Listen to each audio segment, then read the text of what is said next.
Welcome to Detroit. Doesn't matter if you have one ass cheek and 3 toes. I will beat your ass. You can drown them. And that's what we gotta be. That's who we have to be. Because that's our domain. That is our domain. Because we'll tread water as long as it takes to fucking bury you. Takes the snap, turns, gives to Montgomery, right side, end zone, touchdown, Detroit Lions! Yes. We are driven by Detroit. Hello, Detroit Lions friends, fans, and family members. Welcome on back to yet another episode of Motor City Mania. I'm your host, David T. Pike. And as always, we're diving on in. So, folks, obviously we all know that what's pretty much been going around the water cooler, what everyone's been pretty much talking about over the last couple of days, has been about the unexpected, shocking news of Frank Ragnow retiring. Now, when I use the word unexpected, I'm not saying that it was surprising necessarily, but more rather that it was a shock in the fact that it happened so suddenly. For anybody that's been paying attention to the news as far as what Frank Ragnow's been dealing with over the last couple of years, there has exactly, how should I put this, been a kind of like a premonition that Frank Ragnow was going to retire or had been thinking about retirement, but people were thinking that, hey, you know what, chances are he's probably not going to retire for at least another year or two, because most people thought he was going to play out the remaining course of his contract before that conversation was ever going to happen. But, as we all know, the current situation is that Frank Ragnow has retired. And while that news, for a lot of Lions fans, is not exactly something that they're, jumping for joy at because, well, if you were, you'd be absolutely crazy. The point of the matter is that with every piece of news, there's obviously the bad, which obviously the bad is the fact that, hey, the Lions are now not going to have one of their best players in their lineup. They're not going to be having one of their best players suit up. And obviously it means the Lions are going to have to reshuffle a couple of things. Not a whole lot, but they are going to have to reshuffle a couple of things. But the good news, if you want to call it good news, because I know some people might call this a little bit, disrespectful or a little bit morbid, but the point of the matter is that there is some good news from the fact that Ragnow has retired. Now, what exactly am I talking about here? Well, again, kind of like what the title is stating here is that the Lions are getting a blessing in disguise from the fact that Ragnow is retiring. Now, some people probably have already figured this out. Some people may have talked about it a little bit. But again, most people don't exactly go into the in-depth knowledge or the in-depth kind of conversation when it comes to things like this. What exactly am I referring to? Well, what I'm referring to is that the Lions, by Frank Ragnow retiring, have now gotten back money in regards to the fact of, hey, you know what? They are now going to have more money in their salary cap than what they had been expecting because of Frank Ragnow's retirement. The way a retirement works is that, obviously, of course, the player's done playing, but what it means is that the contract that the player has signed is now null and void. Whatever money the team owed the player that was not guaranteed money is now going to be returned back to the team. Now, what exactly is that in referring to Frank Ragnow? What it means is this. If you go to Spot Rack or Over the Cap, I can't remember which one it is. I think it's Over the Cap, but either way, if you go to those two and you start taking a look at what's going on here, you're going to get a very interesting picture as far as what the Lions are getting back from Frank Ragnow retiring. According to, if I recall correctly, Over the Cap, when you take and you designate Frank Ragnow as a post-June 1 cut, because that's about the closest thing you're going to get in terms of a retirement, because they don't have a retirement option on their salary cap calculator. But if you take a look at Frank Ragnow and you say, okay, let's designate this as a post-June 1 cut. Well, what that does is it's then going to show in terms of the dead cap, and it's going to show in terms of the cap savings, is this.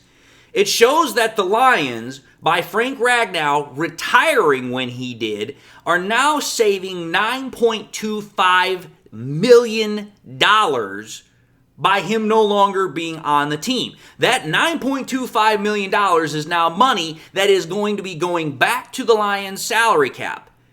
Now, what does the dead cap mean? The dead cap means exactly what I was referring to earlier. That is money that the Lions have to pay out to Frank Ragnow, regardless of whether or not he is on the team or not, which is either in the terms of a trade, a cut, or, as is this case, a retirement. That dead cap figure is at a $4.8 million. What that clearly shows is that, yes, the Lions do still have to pay Frank Ragnow some money. They have to pay him almost $5 million, which, you know what? Considering all that he's given to us, I think that's money well spent, and I think that's money well earned and deserved on Frank Ragnow's part. Because it's like, hey, you know what? For everything he's done for us, all the stuff that he went through to try and continue to play for us, $5 million, it's like, listen, that's not a whole hell of a lot of money for a team. But getting back the $9.25 million in salary cap, that is a big amount of money. That's almost $9.5 million of extra money that the Lions now have in their coffers. And let me tell you something. When you have almost an extra $9.5 million worth of money in your salary cap that you weren't exactly expecting to have, and it's now all of a sudden just kind of magically appeared, there's a couple of things you can do with that. Because what it means now is the Lions have about anywhere between $48 to $49 million worth of cap space for this year. Well, there are at least three things that I can think of that the Lions can do with that extra $9.5 almost million that they're getting back from Frank Ragnow's retirement. Number one thing they can do is they can use part of that money to help rework Anzalone's contract. Yes, the whole conversation before we found out that Ragnow was retiring was that supposedly Ragnow and Anzalone were unhappy with their contracts. That would seem to have been a little bit premature or a little bit off-center a little bit because Ragnow was talking about retirement. I don't think it had anything to do with the fact that his contract wasn't what he thought it was supposed to be. Because before he retired, he was the fourth highest paid center in the NFL. So it's not like he wasn't exactly getting the prestige that he had earned for his position. But with Anzalone, as I had previously talked about in an episode earlier, when you take a look at the value of his contract, it's a vastly different story. If you take a look at his, over the entire course of all linebackers that are in the NFL, the value of his contract for everybody that's a linebacker is ranked 46th. If you take a look at just inside linebackers, which is what he plays, you're talking about a 21st overall valuation. So, with Anzalone, there's a more likelihood, if we want to use that word, that what he's wanting is a reworked contract. He's wanting to be paid a little bit more, which again, understanding what Anzalone has provided for us, what he means to the team, his leadership, that makes total sense. Part of that $9.5 million that the Lions have now all of a sudden just gotten, or if you want to be a stickler and want to be absolutely, 100% accurate with the actual number, the $9.25 million, that money can now be used partially towards a reworked contract for Alex Anzalone, whether it's giving him more money, an extension, more bonuses, more guarantee money, whatever the thunder it is he's looking for. That's one way that the Lions can use that money. The second way that they could use this money, and probably the way that I guarantee you about 75 to 80% of Lions fans would absolutely want to hear, is that bring back Za'Darius Smith. This has been a conversation point that has literally been hanging around, lingering around now for months, because ever since the Lions cut Za'Darius Smith, the conversation was, listen, it wasn't that the Lions didn't like him, it wasn't that the Lions didn't like his talent or didn't think that he was a valued part of the team. Rather, the issue was about money. It was about cost. Well, now you just got back pretty much almost the exact value of money that was left on his deal when you cut him. And obviously, the Lions are saying, listen, we would like to bring back Za'Darius Smith, but we want it to be more cost efficient. We want it to be more cost effective for the team. Well, now you've got an extra $9.25 million you weren't expecting on having. That is a perfect opportunity. That is literally a silver lining, so to speak, that you can use from Frank Ragnow retiring and saying, okay, you know what? We just lost a really great player on our offense and our team overall. But we can now use that money that we weren't expecting on having to bring back a player that clearly wants to come back here and that we clearly want to come back. But as we've all been knowing and as everyone has been saying, it has to make sense. The price has to be right. Well, now you have more money. Now you have the ability to bring back Za'Darius Smith, which I can guarantee you this. If the news were to happen soon, I don't think there's a single Lions fan that would look at that news with anything but absolute excitement and jubilation. So that's the second thing that the Lions can do with that extra $9.25 million that they now have. The third thing that they could do with that money is, well, I'll say this. This is probably going to be the one thing that I know a lot of Lions fans would not want to hear, but there's a reason why I could see the Lions entertaining this. They could decide to say, you know what? We've got back that extra $9.25 million. We're not going to do necessarily much with it except either one of two options. We're either going to completely save the money.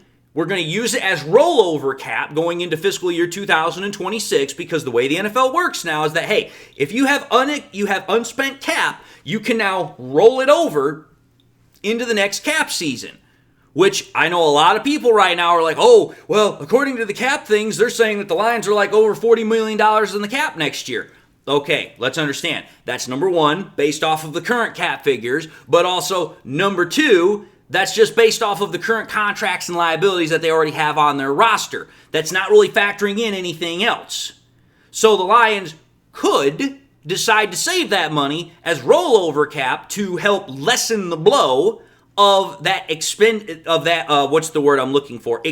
amount of cap space that they're over in 2026. Or the other option the Lions could decide to use is say, okay, we have a couple of guys that we know need to have contracts taken care of here pretty shortly, such as Aiden Hutchinson, such as Jahmyr Gibbs, such as Jamison Williams. These are guys that the Lions need to take care of. Other guys include Brian Branch, Sam Laporta. These are guys that the Lions know are coming up here. Either they need to take care of right now or going to have to take care of in the very near future. The Lions could decide to say, hey, we'll take part of that money and we'll decide to re-sign a player currently that we're trying to get extended. And I'll be honest, probably the number one player that the Lions would probably like to get an extension done sooner rather than later would probably be Hutchinson. Hutchinson's contract, when it gets signed, it's going to be a massive one, which means the more salary cap you have, the better likelihood you have of actually getting that contract done. So what I'm trying to get at here is that with the news of Frank Ragnow retiring, yes, it sucks. It's not a great bit of news. But just to look at the piece of news and say, oh my God, it's just completely 100% bad. It's only that way if you absolutely just look at it that way. You have to look at all angles. You have to take a look at all avenues. And the other avenue, as I'm clearly presenting here, is that, hey, you now got an extra $9.25 million. You can do something with that money. You can make it work in your favor. And to me, it's like, okay, for all the variety of things that the Lions could do with this money, the most likely scenario I see them probably doing is to say, okay, obviously we know Alex Anzalone has a problem with his contract. It would behoove of us, as we say in the military, that we want to take care of that. We want to make sure that the leader of our defense, the leader of our linebackers, our captain, is happy that he's taken care of. So that would definitely be one thing I could see the Lions definitely wanting to take care of. The second thing, which would definitely make fans happy and would also help out the Lions defense in turn, as well as also taking care of Alex Anzalone, would be bringing back Za'Darius Smith. Again, the Lions have made it plain, especially Brad Holmes, and he's like, listen, I don't want just one or two edge rushers. I want 3, I want 4, I want 5. What the Lions have clearly been saying the entirety of this offseason is they want a rotational basis with their edge rushers. Yes, obviously they clearly want to have a starter of Hutchinson and whoever's going to play opposite of him, which if they brought back Za'Darius, that would be him. But they obviously also are saying, listen, we don't want it just to be on those two players. We want to have guys that can rotate in and out to take, one, the full-time stress off of our starters, but that way we keep a fresh amount of bodies that are constantly rotating in. It lessens injuries, it keeps the defense viable, it keeps the defense lethal. So again, that would not only make Lions fans happy, I guarantee you this, there are some Lions fans that, like I said, they just be absolutely jumping over the moon for that news, but it also helps the defense out because it's like, hey, more bodies, more options, better health, and better ability to impact opposing offenses. So again, the Lions can use this money to not only keep their team captain on defense happy, but they can also use that money to get back a top 15 edge rusher opposite of Hutch. Because now think about it. At that point, then, you've addressed the defense on every single level that a lot of people have been saying the Lions needed to address. You've got two top edge rushers, you have a solid defensive line, you have an absolutely stacked defensive secondary, and you have a linebacking core that's got a guy that's about to break out on the scene that's going to probably become a top 10, almost top 5 linebacker this year. The defense is all set and ready to rock and roll, and we already know what the offense can do. Even with Frank Ragnow gone, this offense is going to still be a freaking powerhouse. So for me, it's like, okay, you've got this extra money. The best way to use it is to make sure that you fill whatever little gaps still remain to make sure you're ready for the 2025 season. And for me, that's taking care of Anzalone and bringing back Za'Darius Smith. I believe that most Lions fans would agree with that, and I believe most Lions fans would be excited for that. That's my point with this episode. That's how the Lions are in a position to benefit from this news. That's the blessing in disguise. But anyway, we'll see what people have to say about this. I'm sure I'm probably going to get a couple of negative comments about how dare you look at Frank Ragnow being something that the Lions can exploit. Sorry to call it what it is, folks, but the NFL is a business. The NFL is not always going to be about, hey, you know what, let's do what's right by the player. The Lions have been doing that better than almost any other team over the last couple of years. But let's call it what it is. The NFL is a business. The NFL is all about making money and all about trying to make sure your team is in the best position to succeed. You've now all of a sudden got an extra $9.25 million. It would be foolish of the Lions not to consider how they could use that money to make their team better. But like I said, we'll see what you all have to say.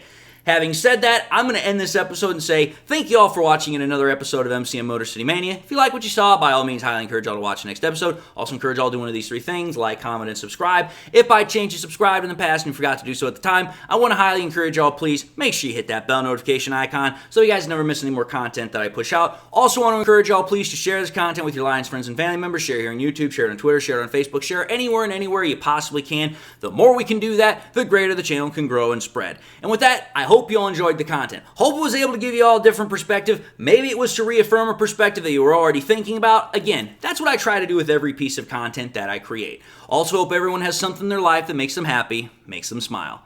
God bless, my friends. And until the next time we meet, I'll see you all in the next episode.